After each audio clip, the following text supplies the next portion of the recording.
നീയും ഇവിടെ ഇരുന്നു കൊണ്ട് കരഞ്ഞു പടച്ച റബ്ബിനോട് ആത്മാർത്ഥമായിട്ട് നീ തൗബ ചെയ്താ നിനക്ക് സ്വർഗമുണ്ട്, നിന്റെ ഉപ്പയ്ക്ക് സ്വർഗമുണ്ട്, നിന്റെ ഉമ്മയ്ക്ക് സ്വർഗമുണ്ട്. നിനക്കൊരു ജീവിതം തന്ന നിന്റെ പ്രിയപ്പെട്ട ഭർത്താവ്, നിനക്കൊരു ജീവിതം തന്ന നിന്റെ ഭർത്താവ്, പടച്ചവനെ നമ്മുടെ ഭാര്യമാരുണ്ടല്ലോ അല്ലാഹുവേ, ആ ഭാര്യമാർക്കും നീ സ്വർഗം കൊടുക്കണേ അല്ലാ. അവിടെയും തീരുന്നില്ല. വമന സലഹ മിൻ ആബാഇഹിം വഅസ്വാജിഹിം വദുരിയാതിഹിം. അല്ലാഹുവേ,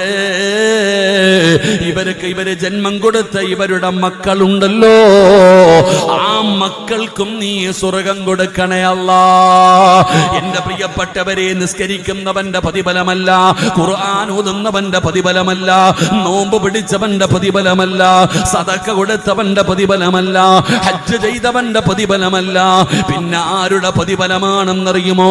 ജീവിതത്തിൽ വന്നുപോയ ഒരു പിഴവ് പടച്ച റബ്ബിന്റെ മുമ്പിൽ ഏറ്റുപറഞ്ഞ് തൗബ ചെയ്യുന്ന ഒരു മനുഷ്യർ അല്ലാഹു കൊടുക്കുന്ന പ്രതിഫലമാണ് പറയുന്നത്. മലക്കുകളെ പറയുന്നു, അല്ലാ കുടുംബസമേതം സ്വർഗത്തിലെത്തിക്കണേ അല്ലാ. ഇവരെ കുടുംബസമേതം നിന്റെ അനുഗ്രഹങ്ങൾ കൊണ്ട് നിറച്ച സ്വർഗമുണ്ടല്ലോ, ആ സ്വർഗത്തിലേക്ക് കടത്തി വിടണേ അല്ലാ എന്ന് അല്ലാഹുവിന്റെ മലക്കുകൾ പോലും ദുആ ചെയ്യുമെന്ന് പരിശുദ്ധമായ ഖുർആൻ പറയുമ്പോ ഇതുപോലെ